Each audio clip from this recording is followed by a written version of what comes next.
Namaste. In the book, The Gospel of Sri Ramakrishna, it has been mentioned in 2-3 places that Sri Ramakrishna Paramahamsa said that practitioners of Hatha Yoga actually hinder their own spiritual progress because the asanas and the exercises prescribed in this form of yoga create so much body attachment because it is all about increasing one's lifespan. In the initial stages of every spiritual seeker, there is a dilemma. On the one hand, spiritual progress cannot happen until we let go of the identity of the body. And on the other hand, the body itself is the tool with which to progress spiritually. So how is it possible to keep the body healthy and at the same time to not allow that process of exercising the body create excessive attachment to the body? The answer to this is found in the intelligent way in which the rishis have prescribed exercises for women through household work. This is covered in chapters 5 and 6 of the Stri Dharma Paddhatih, and we will see shortly how these methods of exercising the body not only ensure good health, strength of the body, but also the work performed benefited many others in the family, and therefore it acted like a seva. And more than anything else, each of these acts had a spiritual merit attached to it.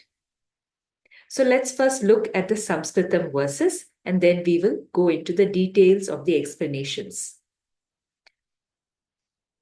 In chapter 5, titled Dhanya Samskaradi, preparing grains, it is given, Apara Ratre Dhanya Samskaradi Kartavyam Tatha cha Markandeya Purane Nishayah Paschime Yame Dhanya Samskaranadikam Kriyamanam hi Narinam Sarva Shreyo Dhanavaham.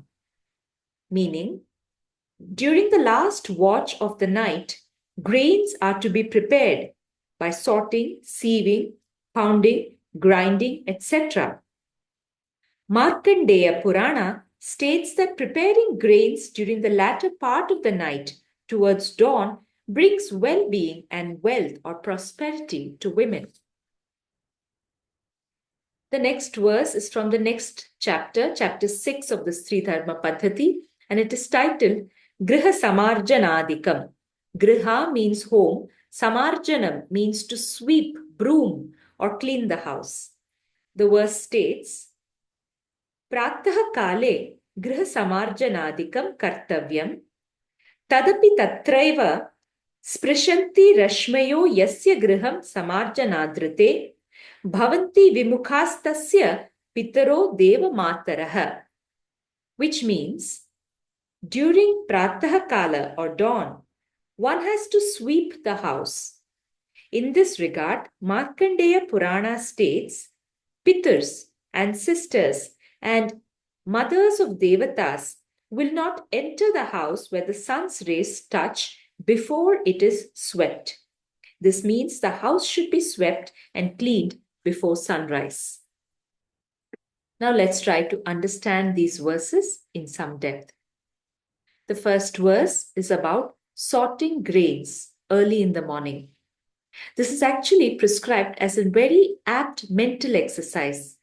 Those women who habitually do this early in the morning say that it refreshes the mind, improves their ability to focus on the task for the entire day. If you look at modern science, there are enough studies which say that sorting is an important mental exercise to be done every day if a person wants to prevent problems such as dementia and memory loss later in life. Sorting is also prescribed as an exercise for preschoolers. And there are studies which give evidence that sorting exercises improve concentration ability, attention ability.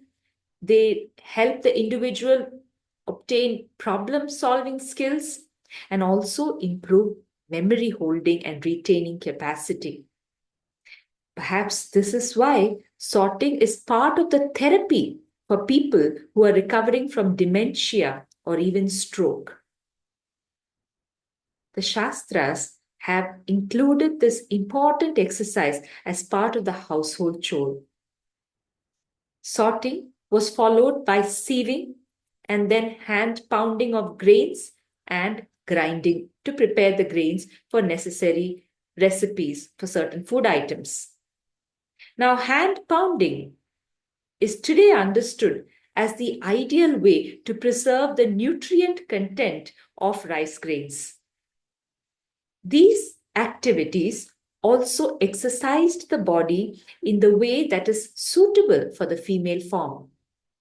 Once the mind is brought into a certain focus, then the upper body was exercised. The pounding activity with the mortar and the pestle ensured that the upper arms became well toned and firmed and gave women the strength to carry out important household activities. The grinding activity that was done either through the rotating motion or through the push and pull movement exercised not just the upper arms but also the upper back and the chest. But through all these activities, women's mind was not focused on the body. Instead, the thought was always how to do this work for the sake of the family members. Because the entire family was dependent on the women to receive their daily nutrition, their daily food. So, through this act, unknowingly, women obtained the spiritual merits of seva. And that's how she came into the form of Prakriti, Mother Nature, whose every act, whose every action was intended for the benefit of others, knowingly or even unknowingly. There is also a spiritual merit to the process of preparing grains. In the olden days, women prepared the grains not just for the humans in the family or even the cattle, but also for the devatas. This was because of the Navadhanya offering that used to be made to different deities as part of the daily puja rituals. That is why the Shastras say that women who sought grains early in the morning will not just have improved health and well being, but they will also attract wealth and prosperity by the blessings of the Devatas. Now we look at the second activity prescribed, which is to broom or sweep the home. If we reflect on these exercises, after the mind is prepared, the upper body is exercised adequately, and then there are forward bending exercises similar to Padahastasana prescribed in yoga, and this was done by sweeping the ground. After this, the next activity was smearing cow dung on the floor or mopping the floor in later days. And both these were done by squatting. Squatting is the same as malasana of the yoga asanas. But in these ways of performing the yoga asana, the women would unknowingly hold the pose for much longer than any practitioner of yoga would do.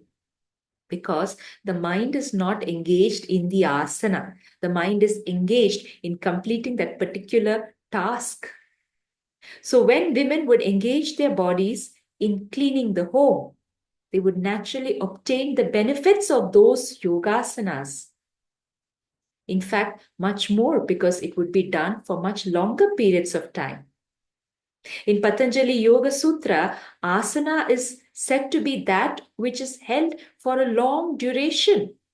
Because only when we are able to hold a particular pose for a longer period of time do we develop the required steadiness of the body and sthirata of the mind to later be able to progress into the real yoga. And all this is happening while the woman is not thinking of body. Therefore, it does not build the typical body consciousness that other exercises can build. So now let's look at the spiritual benefits of sweeping the home before sunrise. The Shastras have very clearly stated that the home should be made free of dust before the first rays of light fall on the ground. To understand this, we have to understand two scientific principles. The first, modern science refers to as the Tyndall effect. According to this phenomena, when sunlight hits the ground, it heats the ground and the walls. Consequently, there is hot air. This hot air causes convection currents, which in turn raise and spread the dust particles all over the place. So if one cleaned the home after sunrise, the dust particles are spread much more. So what happens as a result of this? This is explained with a second phenomena called Rayleigh scattering or preferential scattering. According to this, if sunlight falls on the dust particles and not on air molecules, then the sunlight is scattered in such a way that there is more of the red wavelength of light. And red light, or the red portion of the visible light, has a very low frequency. Whereas if the home is cleaned before sunrise, then the sunlight hits the air molecules. When it hits the air molecules, it is the blue wavelength of light that is scattered much more than red. In fact, science says that blue wavelengths are scattered at least 10 times more than the red wavelengths of light. Blue has the highest frequency among all the 7 colors. And that frequency is conducive for the entry of the devatas and the piturs. That is why the Shastras say that if you want the presence of the piturs and the devatas at home, then the home must be cleaned before sunlight hits the ground. There is something else to notice here.